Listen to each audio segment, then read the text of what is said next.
ஒவ்வொரு ஆண்டும் நம் கீழடியில் தோண்ட தோண்ட புது புது உண்மைகள் நம்மளுக்கு தெரிய வருது. 3500 பிசியிலேயே இரும்பு கிடைத்ததை மாண்பு முதலமைச்சர் இப்போ பெரிய விழா நடத்தி சொல்லிட்டு இருக்கிறார் இந்த தகவலை. இதெல்லாம் எத்தனையோ வகையில் பழமையான மொழி, இலக்கியம், கவிதை எல்லாம் இருந்தாலும் வரலாற்று பதிவு செய்வதில் நம்மளுக்கு கொஞ்சம் குறை இருக்கிறது. அவர் வெறும் 10ஆம் கிளாஸ் பாஸ் தான், நான் 12ஆம் கிளாஸ் ஃபெயில் அப்படின்னு.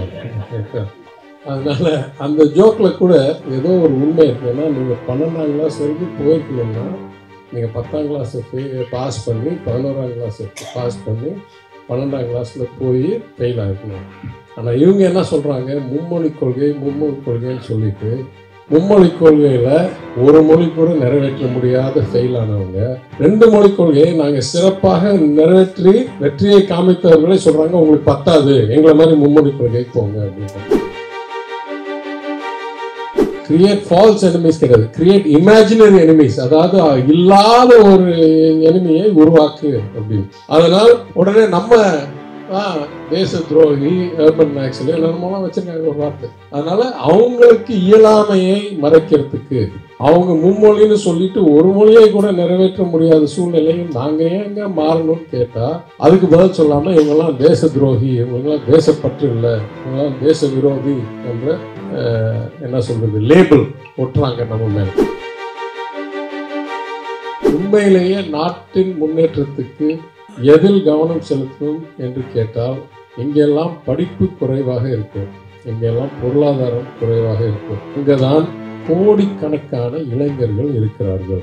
நான் தெளிவாக கூறுகிறேன், தமிழ்நாடுடைய எதிர்காலம் 100 ஆண்டுக்கு மேல் சமூக நீதி, அனைவருக்கும் உள்ளடக்கம், பெண்களுக்கு உரிமை, கட்டாய கல்வி, இரட்டை மொழிக் கொள்கை, எத்தனையோ காரணங்களுக்காக தமிழ்நாடுடைய எதிர்காலம் ஒளிமயமாகவே இருக்கும். அது இந்த கட்சி வரலாம், அந்த கட்சி வரலாம் நான் சொல்லுவேன், அவங்களோட நம்ம சிறப்பாக செய்கிறோம். ஆனால்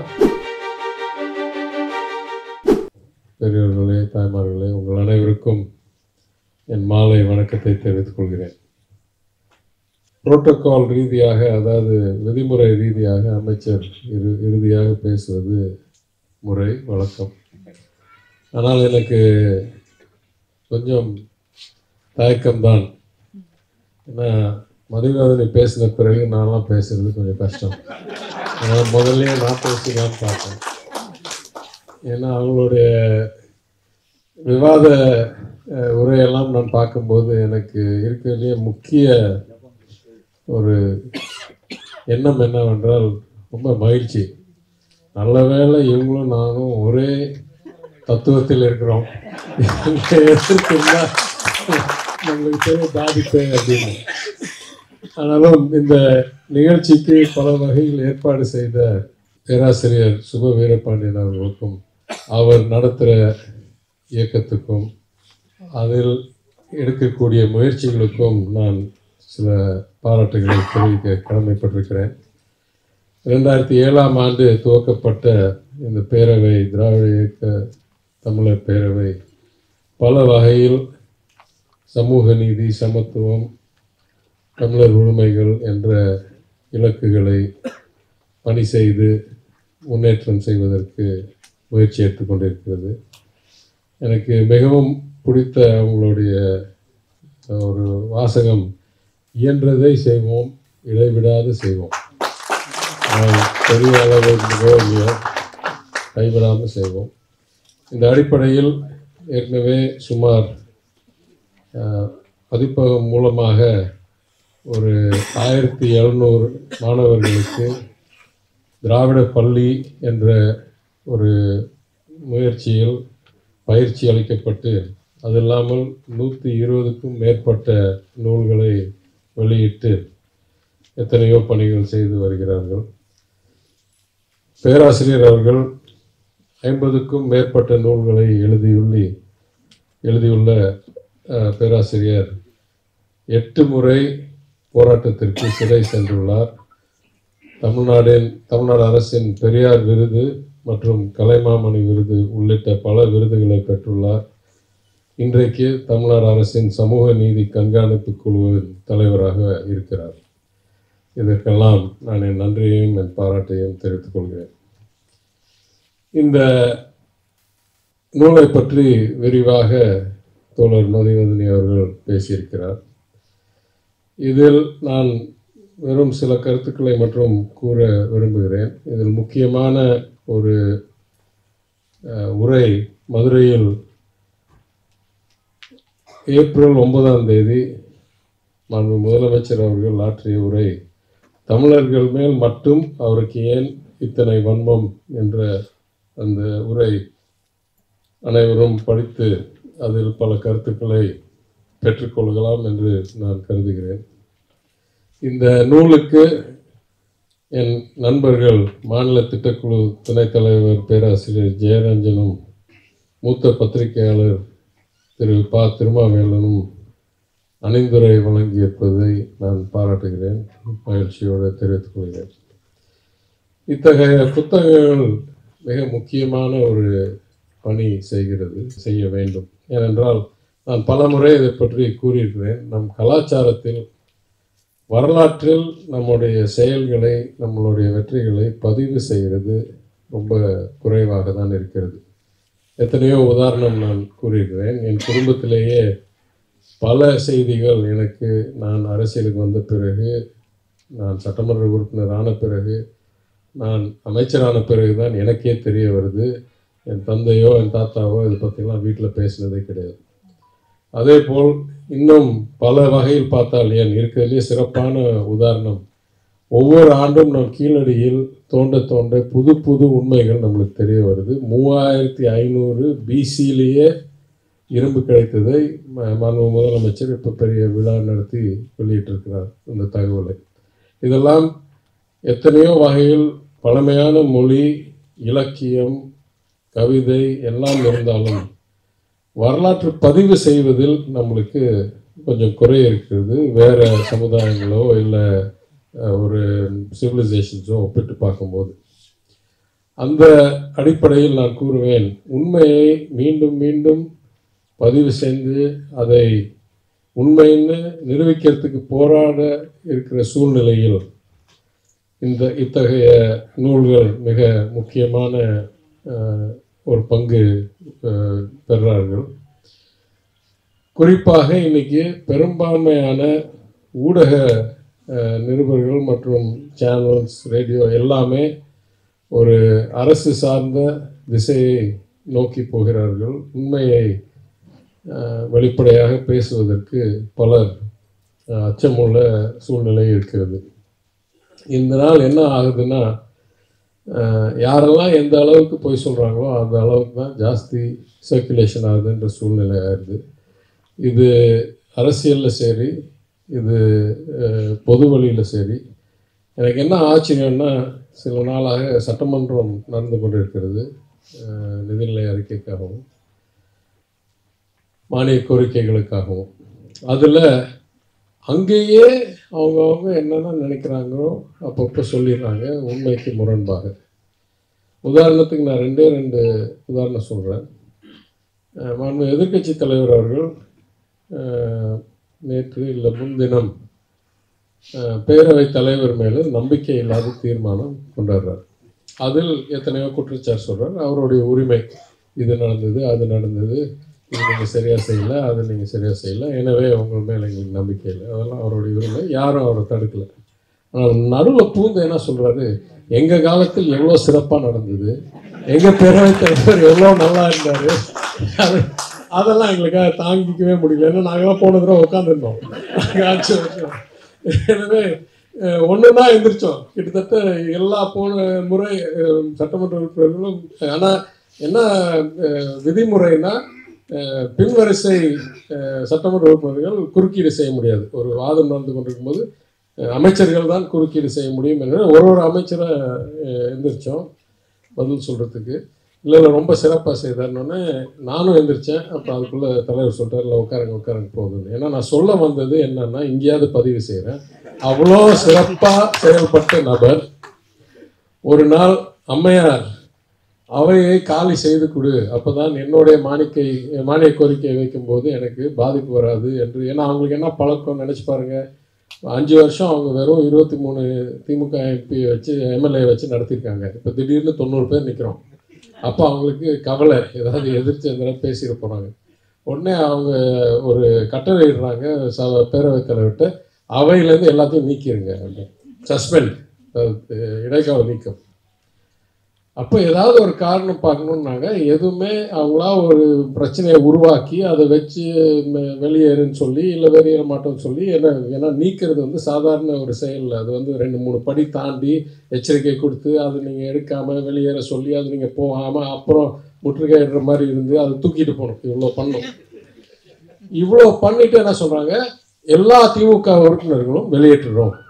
இதில் என்ன ஆச்சரியம்னா, சிலர் அன்னைக்கு அவைக்கு வரவே இல்லை, அவங்களையும் சேர்த்து எடுத்தாங்க. என்னை போல் சிலர் அன்னைக்கு அவைக்கு வந்து காலையில் கையெழுத்திட்டு அப்போ அந்த அந்த சம்பவம் நடக்கும் நேரத்தில் நான் நூலகத்தில் உட்கார்ந்துருக்கிறேன், என்னையும் சேர்த்து வெளியேற்றிட்டாங்க. அப்போ எதற்காக வெளியேற்றினேன்? இல்லை நீங்கள் தவறாக நடந்து கொண்டீர்கள், அதற்கு மேல் நான் உங்களை எச்சரித்தேன், அதை நீங்கள் கேட்காமல் நீங்கள் அமரவில்லை, அதற்கு மேல் இன்னும் எச்சரித்தேன், அதற்கு மேல் நீங்கள் தவறு செய்தீர்கள், அந்த தவறை நான் சுட்டிக்காட்டி வெளியேற சொன்னேன், நீங்கள் வெளியே போகவில்லை, அதற்கு பிறகு உங்களை அதை குண்டு கட்டா தூக்கி போக சொன்னேன், அதுக்கப்புறம் நீங்கள் போகல, அதனால சஸ்பெண்ட் செய்யணும். ஐயா, நான் அவையிலேயே இல்லை, நான் வந்து நூலகத்தில் இருக்கேன், இதெல்லாம் நடக்கவே இல்லை. என்ன இதில் ஆச்சரியம்னா, எல்லா இடத்துலையும் சிசிடிவி கேமரா இருக்கு, அவையில் நிறையா சிசிடிவி கேமரா இருக்குது. அது கூட பரவாயில்ல, நான் இல்லைன்னு காமிக்கிறதுக்கு 15 சிசிடிவியை பார்க்கணும். நூலகத்தில் சிசிடிவி கேமரா இருக்குது, நான் இருக்கேன்னு காமிக்குது நூலகத்தில் அந்த சிசிடிவி கேமரா. அதையெல்லாம் தாண்டி வெளியேற்றி அப்புறம் பார்த்தா சிலர் காலையில் வந்துட்டு ஏதோ நிகழ்ச்சிக்காக, ஒருத்தர் என்னுடைய நண்பர், அவர் பேர் சொல்ல விரும்பல, அவர் ஏதோ கெடா வெட்டுற நிகழ்ச்சிக்காக போயிட்டாரு புதுச்சேரிக்கு, அவரையும் சேர்த்து தூக்கிட்டாங்க. இவ்வளோ அழகாக நியாயமாக செயல்பட்டவரை எதிர்கட்சி தலைவர் சொல்றாரு, எங்க காலத்துல ரொம்ப சிறப்பா நடந்துச்சு. அதனால் இத்தகைய நூல்களை நம்ம வெளியிடாமல், நம்ம வரலாற்றை பதிவு செய்யாமல் இருந்தால், இத்தனைக்கும் அவை குறிப்பில் இருக்கிறது பல உண்மைகள், ஆனால் அவை குறிப்பை அவ்வளோ பேர் படிக்கிறது இல்லை. இதே போல் இன்றைக்கும் கடன் வாங்கினதை பற்றியும் நிதிநிலை சூழ்நிலை பற்றியும் நிறைய பேசினார். நான் அந்த துறை அமைச்சர் இன்றைக்கு இல்லை என்றதனால் நான் தலையிட தயங்கினேன். ஆனால் மீண்டும் மீண்டும் மீண்டும் பல கருத்துக்களை தெரிவித்த உடனே நான் எந்திரிச்சு விளக்கம் கொடுக்க தேவைப்பட்டதுன்னு நினைத்தேன். அதற்கப்புறம் அவர் பேசாமல் நிறுத்திட்டார். எனவே இந்த மாதிரி உண்மையை மீண்டும் மீண்டும் சொல்லவில்லை என்றால் புதிதாக அவங்க உண்மையை உருவாக்கி கொண்டே இருக்கிறார்கள், சட்டமன்றத்திலையும் பொது வழியிலும் அரசியலிலும். ஆனால் இந்த நூலுடைய இன்னொரு சிறப்பு குணம் என்னவென்றால், 270 சொச்சம் பாராளுமன்ற உறுப்பினர்கள் வைத்திருந்த கட்சி 2016 தேர்தலில் 19 தேர்தலில் 302 303க்கு சென்று 24 தேர்தலில் இலக்கு 400 450 என்னமோ பேசிட்டு இருந்தாங்க. அந்த சூழ்நிலையில் 302 240 ஆக்கி கூட்டணி இல்லாமல் ஆட்சி செய்ய முடியாத அளவுக்கு இந்த தேர்தல் நடந்து, அதில் முக்கிய பங்கு நம் மாநிலத்துக்கும் முதலமைச்சர் அவர்களுக்கும் இருக்கு என்றதை நிரூபிக்கிற ஒரு நூலாக இருக்கும் இது. இன்றைக்கு எல்லா வகையிலும் அவர்களுடைய வியூகங்கள், அவர்களுடைய திட்டங்கள் கொஞ்சம் கொஞ்சமாக அவங்களுடைய ஈடுபாடு குறைஞ்சிக்கிட்டே இருக்கு, ஈர்ப்பு குறைஞ்சிக்கிட்டே இருக்கு. இந்த சூழ்நிலையில் அவங்க ஏதாவது கொஞ்சம் சிந்திச்சு பண்ணியிருந்தாங்கன்னா, வெறும் 2000 கோடிக்கு இவ்வளோ பெரிய பிரச்சனையை கிளப்பி நாடளவில் இவங்களுக்கு பாதிப்பு வர அளவுக்கு நம் முதலமைச்சர் தலைமையில் ஒரு மிக சக்தி வாய்ந்த ஒரு கூட்டணியை உருவாக்கி, அது கட்சி பாகுபாடு இல்லாமல் மாநிலம் எல்லாம் இணைத்து அவங்களுடைய திட்டங்களை எதிர்க்கும் சூழ்நிலைக்கு கொண்டாந்து விட்டார்கள். இதில் என்ன ஒரு ஆச்சரியம்னா, பழைய ஜோக் ஒன்று கேட்டேன். நான் வெளிநாட்டில் நிறைய நாள் படித்தேன், அதனால் நான் இங்கே இல்லை. திரும்பி வந்தபோது சட்டமன்றத்தில் நண்பர்கள் சிலர் ஏதோ கல்வித்துறை வரும்போது சொல்லுவாங்க, அதாவது வடிவேலோ யாரோ ஒரு ஜோக் சொல்லுவாங்க. ஆனால் என்ன, அவர் வந்து வெறும் 10ஆம் கிளாஸ் பாஸ் தான், நான் 12ஆம் கிளாஸ் ஃபெயில் அப்படின்னு. அதனால அந்த ஜோக்கில் கூட ஏதோ ஒரு உண்மை இருக்குது. ஏன்னா நீங்கள் 12ஆம் கிளாஸ் வரைக்கும் போயிருக்கணும்னா நீங்கள் 10ஆம் கிளாஸை பாஸ் பண்ணி 11ஆம் கிளாஸை பாஸ் பண்ணி 12ஆம் கிளாஸில் போய் ஃபெயில் ஆகிக்கணும். ஆனால் இவங்க என்ன சொல்கிறாங்க, மும்மொழி கொள்கைன்னு சொல்லிட்டு மும்மொழி கொள்கையில் ஒரு மொழி கூட நிறைவேற்ற முடியாத ஃபெயில் ஆனவங்க 2 மொழி கொள்கையை நாங்கள் சிறப்பாக நிறைவேற்றி வெற்றியை காமித்தவர்களே சொல்கிறாங்க உங்களுக்கு பத்தாது, எங்களை மாதிரி மும்மொழி கொள்கைக்கு போங்க அப்படின்றாங்க.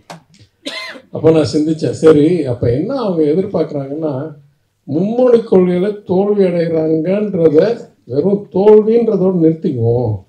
அதை உறுத்தி பார்த்து நீங்கள் 3 மொழியும் கற்றுக்கல, நீங்கள் 2 மொழியும் கற்றுக்கல, நீங்கள் ஒரு மொழி கூட சரியாக கற்றுக் கொடுக்க முடியாத சூழ்நிலை இருக்கீங்கன்றது எல்லா தோல்வியும் ஒரே தோல்வின்ற ஒரு பக்கெட்டில் போட்டு போயிடுவாங்கன்னு நினைக்கிறாங்க. நம்ம இதெல்லாம் வகுத்து பார்க்க மாட்டோம்.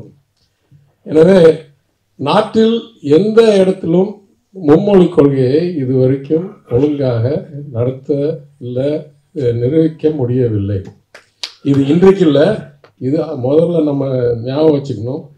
எதுவுமே nothing new under the sun அப்படின்வாங்க. குறிப்பாக இந்த அரசாங்கம் அது கொடூர செயல்கள், பண மதிப்பிழப்பு மாதிரி கொடூர செயல்கள் வேணால் முதல் செய்வாங்க. ஏன்னா வேறு யாரும் இவ்வளோ தவறான செயல் செய்ய மாட்டாங்க. ஆனால் பாக்கியெல்லாம் இந்த என்இபியெல்லாம் இது அவங்களுடைய புதிய கருத்து இல்லை. 1968 முதல் முறை தேசிய கல்விக் கொள்கை உருவாக்கப்பட்டு 1986 2வது முறை உருவாக்கப்பட்டு அது 1992 மாற்றப்பட்டு இப்போ 3வது புது கல்விக் கொள்கை 2020 வெளியிட்டிருக்காங்க. இதற்கு வெளியிடுறதுக்கு முன்னால் ஃபீட்பேக் கேட்டபோதே நம்ம எல்லாம் சொல்லிட்டோம் இதில் ரொம்ப தப்பு, இதெல்லாம் நிறைவேற்ற முடியாது. என்ன வித்தியாசம், 68லையும் 86லையும் 92லையும் மசோதாவாக கொண்டாந்து அந்த கல்விக் கொள்கையை சட்டமாக நிறைவேற்றினார்கள் பாராளுமன்றத்தில். இந்த முறை அது கொண்டாடவே இல்லை. அப்போனா இது ஒரு சஜஷன், ஒரு ஒரு என்ன சொல்கிறது, அறிவுரை, சட்டம் கூட கிடையாது. ஆனால் இதை வச்சுக்கிட்டு நான் பணம் கொடுக்க மாட்டேன்னா இதை நாங்கள் பாசிசமோ இல்லை நம்ம என்ன சொல்கிறது மிரட்டலோ இல்லாமல் என்ன சொல்லுவோம். ஆனால் அதுக்கு மேல் நான் சொல்கிறேன், 86 வந்த அந்த சட்ட மசோதாவை படித்து பார்த்தால் 86லேயே சொல்கிறாங்க 68 நம்ம மும்மொழி கொள்கைன்னு சொன்னோம், ஆனால் அது நிறைவேற்றவே முடியல. ஏன்னா மும்மொழி கொள்கை 68 எப்படி வந்ததுன்னு ஐயா ஜி விஸ்வநாதன் அவர்கள், விஐடி விஸ்வநாதன் அவர்கள் என்னை ஃபோனில் அழைச்சி சொன்னார். நான் அன்றைக்கி பாராளுமன்ற உறுப்பினராக இருந்தேன். அந்த மசோதாவில் என்ன சொல்கிறாங்க, 68 மும்மொழி கொள்கைனா எங்கெல்லாம் ஹிந்தி பேசலையோ அங்கெல்லாம் 3 மொழி, தாய்மொழி, ஆங்கிலம், ஹிந்தி. எங்கெல்லாம் ஹிந்தி பேசுகிறாங்களோ அங்கெல்லாம் ஹிந்தி, ஆங்கிலம், 1 மாடர்ன் சதர்ன் லாங்குவேஜ், அதாவது சம்ஸ்கிருதம் வரக்கூடாதுன்றதுக்காக மாடர்ன் சதர்ன் லாங்குவேஜ். இதுதான் சட்டப்படி நிறைவேற்றிய 1968. அவரே எனக்கு கூப்பிட்டு சொல்கிறார், தம்பி போய் பாருங்கள், அதனால தான் இந்த ஆராய்ச்சியெலாம் ஆரம்பிக்கிறேன். ஆனால் 86 என்ன சொல்கிறாங்க, அதை நிறைவேற்றவே முடியவில்லை. ஏன் நிறைவேற்ற முடியவில்லை என்றால் அங்கே ஆங்கிலேயத்துக்கும் ஹிந்திக்கும் ஆசிரியர் தேடுறதே கஷ்டமாக இருக்குது. வேறு மொழியெல்லாம் எங்கேருந்து போய் ஆசிரியரை கண்டுபிடிச்சி இதெல்லாம் கற்றுக் கொடுக்க போகிறோம்? அதுவும் கட்டாய 3 மொழி, இது விருப்பம் இல்லை, கட்டாய மும்மொழி கொள்கை. அதனால் 86 சொல்கிறாங்க இதெல்லாம் சாத்தியமானு நம்மளுக்கு தெரியாது, நம்ம ஏதோ அறிவுரையாக இங்கேருந்து சொல்கிறோம். ஆனால் முடிவெடுக்கிறது மாநிலங்கள் யார் செயல்படுத்தணுமோ அவங்க முடிவெடுக்கட்டும். ஏன்னா அவங்க தான் ஆசிரியரை கண்டுபிடிக்கணும், அவங்க தான் பயிற்சி கொடுக்கணும், அவங்க தான் நிதி ஒதுக்கணும், அவங்க தான் வகுப்பறை உருவாக்கணும். அதனால் இதை டெல்லியில் உட்காந்துட்டு செய்ய முடியாது. என்ன முக்கியம், 68 கல்வி வெறும் மாநில பட்டியல் மட்டும் இருந்தது. 86க்குள்ள எமர்ஜென்சியில் கன்கரண்ட் லிஸ்ட்டுக்கு மாற்றிட்டாங்க. கன்கரண்ட் லிஸ்ட்டுக்கு மாற்றின பிறகு சொல்கிறாங்க இதை செயல்படுத்துவது மாநிலத்துடைய விருப்பம். 86லையும் 92லையும். ஆனால் இப்போ சொல்கிறாங்க இது சட்ட மசோதாவும் ஆகலை, இது எந்த வகையிலையும் கட்டாயப்படுத்த முடியாதது. அப்ரோப்ரியேஷன் பில்னு சொல்லுவோம், ஃபைனான்ஸ் பட்ஜெட் முடிஞ்சோடனே அப்ரோப்ரியேஷன் பில்லில் இந்த நிதி ஒதுக்கிறதுக்கு இது ப்ரீ கண்டிஷன் எங்கேயுமே இல்லை. ஆனாலும் நான் சொல்கிறேன், நீங்கள் நிறைவேற்றலைன்னா பணம் கொடுக்க மாட்டேன்னா இதை மிரட்டல் இல்லாமல் என்னன்னு இருப்போம். இந்த கல்விக் கொள்கையில் எத்தனையோ குறைபாடு இருக்குது. அது பல இடங்களில் பலர் பேசியிருக்கிறார்கள். ஆனால் நான் குறிப்பாக சொல்ல வேண்டியது, குலக்கல்வி இல்லை, அதாவது வொகேஷ்னல் ட்ரைனிங்கை ஏர்லி ஏஜ்லேயே உருவாக்கி எவ்வளோ சீக்கிரம் வேணுமோ அவங்க 10ஆம் கிளாஸ் வரைக்கும்லாம் படிக்க தேவையில்லை, அவங்க திசை திருப்பி போயிடலாம் என்ற கொள்கையும், இதோடைய இலக்கு 50% higher education GER gross enrollment ratio. ஏற்கனவே நம்ம அதை அடைஞ்சிட்டோம். இவங்க சொல்கிறாங்க இன்னும் 30 வருஷத்தில் அடைய போகிறாங்களாம் இந்த இலக்கு. ஆனால் அந்த இலக்கு நம்ம சொல்கிறது ஆக்சுவலாக காலேஜுக்கு போகிற 50%. அவங்க சொல்கிறாங்க கைத்தொழிலுக்கு போகிறவர்களை கூட அந்த 50%த்தில் சேர்த்தலாம், அதுதான் இலக்கு 30 வருஷங்கள். அப்போ யார் இருக்கிறத விட்டுட்டு இதுக்கு போவாங்க? அதனால தான் நான் மதுரையில் கேட்டேன், ஒரு வெற்றிகரமாக நடந்துக்கணும். இதெல்லாம் இருக்கிறதுலையே வேர்ல்ட்ஸ் பெஸ்ட்னு சொல்ல, இது சிறப்பிக்க முடியாதுன்னு சொல்ல, கோவிட் வந்ததுனால இன்னும் பாதிப்பு இருக்குன்னு எல்லாம் ஏற்றுக்கிறேன். ஆனால் ஒப்பிட்டு பார்க்கும்போது ஓரளவுக்காவது வெற்றிகரமாக நடந்து கொண்டிருக்கிற மாடல், அதை நடத்தி கொண்டு இருக்கிற நம்ம தோல்வி அடைந்த மாடலை தோல்வி அடைந்தவர் நம்மகிட்ட ஏற்றுக்கோன்னு சொன்னா யாராவது அறிவு இருக்கவங்க இதை ஏற்றுப்பார்களா அப்படின்னு கேட்கிறேன். எந்த அடிப்படையில் ஏற்றுக்கொள்வோம்? இதெல்லாம் நம்ம கூறினா அவங்க என்ன சொல்றாங்க, உடனே தோழர் சொன்ன மாதிரி பாசிசத்தோடைய முதல் இலக்கு கிரியேட் ஃபால்ஸ் எனிமீஸ் கிடையாது, கிரியேட் இமேஜினரி எனிமீஸ், அதாவது இல்லாத ஒரு எனிமியை உருவாக்கு அப்படின்னு. அதனால் உடனே நம்ம தேச துரோகி, அர்பன் நாக்ஸில் என்னென்னமோலாம் வச்சிருக்காங்க ஒரு வார்த்தை.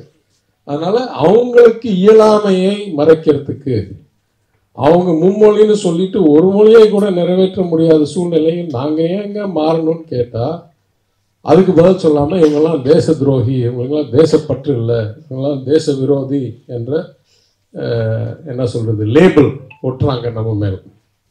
ஆனால் நான் பல ஊடகங்களில் பல வகையில் கூறியிருக்கிறேன், உண்மையிலேயே தேசப்பற்று அதிகம் இருக்கிறவர்கள் என்றால் தமிழ்நாட்டில் இருக்கிறவர்கள் தான். ஏனென்றால் முதலில் அதிக நிதியை தேச அரசாங்கம், ஒன்றிய அரசாங்கம் நடத்துறதுக்கு கொடுக்கறது நம்ம தான். அது நம்ம டேக்ஸ் ரெவன்யூ இல்லைன்னா அவங்க டிஃபென்ஸையும் நடத்த முடியாது, அவங்க பாக்கி மாநிலத்துக்கும் அள்ளி கொடுக்க முடியாது, அவங்களுடைய துறையும் நடத்த முடியாது, எதுவும் பண்ண முடியாது. அந்த அடிப்படையில் பார்த்தா உண்மையிலேயே நம்ம தான் முதல் தேசப்பற்றுள்ள மாநிலங்களில் இடம் பெற வேணும். அதற்கு மேல் நான் கூறுகிறேன், இன்றைக்கு அவங்களுடைய பல வகையில் அடைந்த தோல்வியை மறைப்பதற்காக நம்மள ஒரு இமேஜினரி எனிமி, கனவு எதிரியாக உருவாக்கி இந்த செயல்களெல்லாம் செய்கிறார்களே தவிர அவர்களால் உண்மையிலேயே நாட்டின் முன்னேற்றத்துக்கு எதில் கவனம் செலுத்தணும் என்று கேட்டால், எங்கெல்லாம் படிப்பு குறைவாக இருக்கும், எங்கெல்லாம் பொருளாதாரம் குறைவாக இருக்கும், அங்கதான் கோடிக்கணக்கான இளைஞர்கள் இருக்கிறார்கள். நான் தெளிவாக கூறுகிறேன், தமிழ்நாடுடைய எதிர்காலம் 100 ஆண்டுக்கு மேல் சமூக நீதி, அனைவருக்கும் உள்ளடக்கம், பெண்களுக்கு உரிமை, கட்டாய கல்வி, இரட்டை மொழிக் கொள்கை, எத்தனையோ காரணங்களுக்காக தமிழ்நாடுடைய எதிர்காலம் ஒளிமயமாகவே இருக்கும். அது இந்த கட்சி வரலாம், அந்த கட்சி வரலாம் நான் சொல்லுவேன், அவங்களோட நம்ம சிறப்பாக செய்கிறோம். ஆனால் உண்மை நம்மளுடைய கலாச்சாரமும், நம்மளுடைய மண்ணும், நம்மளுடைய மக்களும், நம்மளுடைய திராவிட இயக்க வரலாறும் 100 ஆண்டுக்கு மேல் அவங்க உதவி செஞ்சாங்கன்னா இன்னும் சிறப்பாக வளருவோம். அவங்க எதிர்த்தாங்கன்னா ஓரளவுக்கு நம்மளை கண்ட்ரோல் பண்ண முடியும். ஆனால் இந்த நாட்டுடைய எதிர்காலத்தில் நம்ம வெறும் 6% அடியில் இருக்கிற மக்களுடைய வளர்ச்சியை வச்சு இந்த நாடுடைய எதிர்காலம் மாறப்போவதில்லை. Mathematically less than 6%. எனக்கு இன்னும் 50% என்னுடைய per capita income இன்க்ரீஸ் ஆனாலும் நேஷ்னல் ஆவரேஜ் அவ்வளோ மாறாது. எங்கன்னா 30-40% மக்கள் தொகை இருக்கிற இடத்தில் நம்மளுக்கு 5 1 4 1 இருக்கிற பொருளாதார சூழ்நிலையில் பீகார் மாநில முதன்மை கல்வி டிராப் அவுட் என்ற சராசரி கல்வி இருக்கிற இடத்தில் அங்கே கவனத்தை செலுத்தி, அங்கே இன்றைக்கு முழு நிதி போயும் எந்த வளர்ச்சியும் இல்லாத சூழ்நிலையை திருத்தி, அந்த இடத்தில் அந்த இளைஞர்களுடைய எதிர்காலத்தை கொஞ்சம் கூட சிறப்பித்தாங்கன்னா நாட்டுடைய எதிர்காலம் மிகவும் ஒளிமயமாக இருக்கும். அதுதான் அவங்களுடைய கடமை. அதை செய்ய முடியாதவர்கள் ஏற்கனவே வளர்ந்தவர்களை கீழே இழுத்தால் இந்த ஒப்பிட்டு பார்க்குற சூழ்நிலை மாறுமோ என்ற அடிப்படையில் ஒரே ஒரு புள்ளி விவரம் கேட்குறேன். இரட்டை மொழியில் வெற்றி பெற்றவர்கள் ஒரு மொழியில் தோல்வி அடைந்தவர்களிடம் ஏன் பாடம் எடுக்கணும்? இன்னைக்கு ஹிந்தி ஃபெயில் ரேட் என்ன இருக்கு யூபியில். எனவே தெளிவாக இன்னும் கூறணும் என்றால், நம் நடக்கும் பாதை, நம் முதலமைச்சர் காட்டும் வழி நம்மளை இன்னும் முன்னேற்றத்திற்காக வேகமாக செல்லும். எத்தனையோ இலக்கு வச்சு $1 trillion பல வகையில் இலக்கு வைத்து நம்மளை இழுத்து கொண்டு போகிறார். இவர்களுடைய எண்ணம் திரும்பி பழைய சமூக நீதி இல்லாத, வளர்ச்சி இல்லாத, கல்வி அனைவருக்கும் கிடைக்காத சூழ்நிலையில் செல்லும் ஒரு திட்டமாக தான் இருக்கிறது. மக்கள் இதை ஓரளவுக்கு நாடளவும் அறிந்து கொண்டார்கள் என்று தான் நான் கூறுவேன். அதாவது 300லேருந்து 240 வந்தது ஒரு சின்ன உதாரணம். இன்னைக்கு பல வகையில் எனக்கு வரும் செய்திகள், தகவல்கள், நான் செய்யும் ஆராய்ச்சிகள் ஓரளவுக்கு நாட்டிலையும் தெரிய வந்துருச்சு. இந்த கனவை காட்டி எதிரியை காட்டி 10 வருஷம் ஓட்டிட்டாங்க, இவங்களுக்கு இனிமே என்றைக்குமே தேர மாட்டாங்க, எதுக்குமே நம்மளுக்கு நன்மை வராது என்ற அளவுக்கு எல்லா இடத்துலையும் தெரிய வந்துருச்சு என்று நான் நினைக்கிறேன். என் தாத்தா அவர்கள் நீதி கட்சி கிட்டத்தட்ட மறைந்த பிறகு பேரறிஞர் அண்ணா 1968 கொஞ்சம் தாமதமாக நீதி கட்சியுடைய பொன் விழாவை நடத்தும்போது உரையாற்றின நேரத்தில் இறுதியாக அவர் கூறினார், அந்த நேரம் நீதி கட்சி இருக்கா இல்லையான்னு கூட தெரியாது, திராவிட முன்னேற்ற கழகம் ஆட்சி வச்சிருச்சு, ஆனால் நீதி கட்சிங்கிறது இல்லைன்ற சூழ்நிலை. அப்போ அவர் கூறுகிறார், மக்கள் பிறக்கலாம் இறக்கலாம், கட்சிகள் தோன்றலாம் மறையலாம், வல்லரசுகள் எழுச்சி பெறலாம் வீழ்ச்சி அடையலாம், ஒரு அமைப்பு என்ற முறையில் நீதி கட்சி மறையலாம், ஆனால் கட்சி எந்த கொள்கையின் அடிப்படையில் தோன்றியதோ அந்த கொள்கை என்றும் நிலைத்து நிற்கும் அப்படின்னு சொல்கிறார். அந்த காலத்திற்கு ஏற்ப இன்றைக்கு இன்னும் கிட்டத்தட்ட 50 ஆண்டுகள் தாண்டி, 50க்கு மேல் ஆண்டுகள் தாண்டி நூற்றாண்டு விழா முதலமைச்சர், இன்றைய முதலமைச்சர் அவர்கள் எதிர்கட்சி தலைவராக இருக்கும்போது அறிவாலயம் கலைஞர் அரங்கத்திலேயே நடத்தின சூழ்நிலையில் இந்த உண்மை நம்மளுக்கு நிரூபித்த பிறகும் நான் கூறுகிறேன், இன்றைக்கு நம் முதலமைச்சருடைய குரல் தமிழர்களுக்கு மட்டும் இல்லை, நாடு முழுவதும் ஒலித்து கொண்டிருக்கிறது. பிரெஞ்சு ஆசிரியர் மற்றும் தத்துவ மேதை விக்டர் ஹியூகோ ஒரு கருத்து சொன்னார், "No power on earth can stop an idea whose time has come" அப்படின்னார். ஒரு கருத்தோடு, ஒரு தத்துவத்தோடைய நேரம், சரியான நேரம் வந்தவுடன் அதை யாராலையும் தடுக்க முடியாது என்று சொன்னார். அந்த அடிப்படையில் சொல்கிறேன், இன்றைக்கு நம் முதலமைச்சர் சொல்லும் வாதங்கள், நியாயங்கள் தமிழ்நாட்டில் மட்டும் இல்லை, நாடு அளவிலும் பின்பற்றப்பட்டு நாட்டுக்கே ஒரு நல்ல எதிர்காலம் வரும் சூழ்நிலை இருக்கு என்று கூறி, தலைவர் சொல்லும் போல் தமிழ்நாடு போராடும், தமிழ்நாடு வெல்லும் என்று கூறி இந்த வாய்ப்புக்கு நன்றி கூறி நான் விடைபெறுகிறேன். வணக்கம்.